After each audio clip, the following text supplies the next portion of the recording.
Bon, c'est un événement un peu particulier ce soir parce que c'est une exclusivité mondiale, hein, à Lausanne. C'est-à-dire que la présentation de La ville qui mange, ce livre sur lequel on a travaillé avec Maurizio Mariani, Isabelle Lacour depuis beaucoup de temps.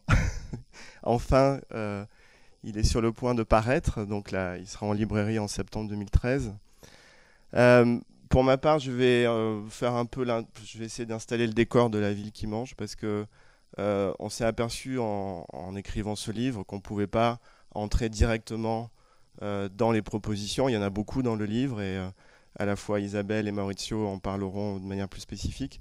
Mais il y a toute une partie assez importante consacrée au décor. C'est-à-dire comment est-ce qu'on peut caractériser la ville qui mange. On est tous concernés puisqu'on est tous plus ou moins des urbains et des mangeurs. Donc comment on peut qualifier notre relation en tant qu'urbain à la nourriture. Donc, en fait, vous voyez, c'est pas très, très, très sexy hein, comme PowerPoint. Donc, on est arrivé à la conclusion, à cette présentation sous forme de 3 parties.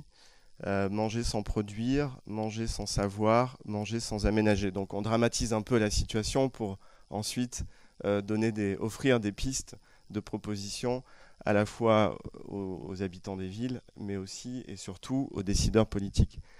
Donc je vais passer dans mon intervention à travers ces 3 volets qu'on a résumés par la filière du manger et en essayant de voir à la fin, d'en tirer des conclusions, quelles sont les problématiques, quels sont les enjeux et quels sont les leviers sur lesquels agir pour améliorer pour que les villes prennent vraiment en compte la dimension alimentaire, ce qui n'est pas le cas aujourd'hui. J'ai introduit chacune des parties par une citation. Il y en a d'autres dans le livre, mais celle-là, c'est celle que je préfère. La destinée des nations dépend de la manière dont elles se nourrissent. C'est Brillat Savarin, qui était un grand qui a vécu au XIXe siècle, un Français qui a écrit La physiologie du goût, un grand livre sur la gastronomie. C'est lui qui a fondé la gastronomie en tant que science. Et c'est vrai que cette phrase, elle résonne de manière un peu aiguë aujourd'hui, un peu forte, parce que quand on commence à regarder la manière dont nous sommes nourris, on a de quoi s'inquiéter. Mais en même temps, il faut resituer la période actuelle dans une évolution très longue qui est rappelée ici, les âges de la production alimentaire. Donc il y a une énorme période qui est la période pré-agricole, 100 000 générations, donc ça permet de relativiser où on en est aujourd'hui, donc qui se caractérisait par la cueillette, la chasse, vous connaissez ça. L'agriculture moderne a succédé à cette période et ça correspond à peu près à 500 générations, disons, à la moitié du 19e siècle. Et à partir du 19e siècle et de la révolution industrielle, on a la montée en puissance de l'agro-industrie. Donc c'est 11 générations et puis, j'aime bien ce petit détail, 3 générations depuis l'apparition des fast-foods et des supermarchés. Donc voilà, ça permet de garder espoir en disant que c'est peut-être pas, on n'en a peut-être pas pour très longtemps de vivre dans cette période-là. Comment la définir? Alors en fait, on a essayé de voir sur 2 volets, c'est-à-dire quelle est l'agriculture aujourd'hui, comment on la définit, et à quoi ça correspond au niveau de notre alimentation. Pour résumer l'agriculture, les modes de production agricole, vous connaissez ça, on en a déjà beaucoup parlé dans nos conférences à Dickens. Il y a 3 caractéristiques majeures: la mécanisation du vivant, le productivisme et la concentration des exploitations agricoles. Quelques chiffres que j'ai tirés du livre et qui concernent principalement la situation française.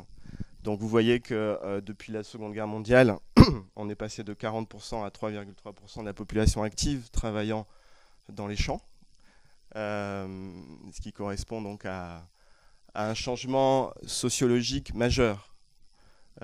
Et qui nous fait dire aussi que aujourd'hui, le lien entre la production et l'alimentation est coupé parce que ceux qui produisent, ceux qui mangent ne sont plus ceux qui produisent. Et c'est un phénomène récent en fait. C'est pas quelque chose qui renvoie au 19e siècle.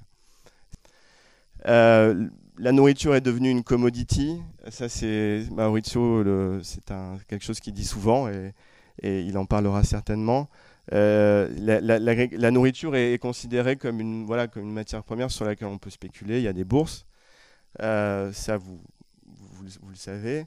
Il y a juste peut-être une petite anecdote pour montrer. Alors, c'est en rapport avec l'actualité. Vous avez sans doute entendu parler du minerai récemment. Le minerai, on a découvert ce qu'était le minerai. Ce sont les chutes des équarrissages dans les abattoirs. Et c'est à partir de ce minerai qu'on a fait, enfin que l'industrie a fabriqué les fameuses lasagnes au cheval, entre autres. Et le fait que la définition du minerai, d'ailleurs, je l'ai noté parce qu'elle c'est un mélange de muscles, d'os et de collagène. Voilà. Et c'est ça qui, en fait, 10 ou 15% de minerais sont dans les plats préparés de l'industrie agroalimentaire. Et le fait qu'on parle de minerais, ça renvoie quand même aussi à toute une autre industrie qu'on connaît bien en Suisse, qui est l'industrie minière. Et ça montre, c'est assez drôle de faire ce rapport entre ces deux industries et dont le but est assez spéculatif pour la plupart des entreprises. Donc, une des conclusions qu'on en tire, c'est qu'il faut que le mangeur se réapproprie son assiette. Enfin, ça, on l'a dit et redit dans ses conférences à Dickens. Et qu'il doit redevenir le coproducteur de sa nourriture, ce qu'il était avant, puisqu'il en était même le producteur. Mais aujourd'hui, on doit chercher une alliance entre les mangeurs, en particulier en ville, et ceux qui produisent autour de la ville.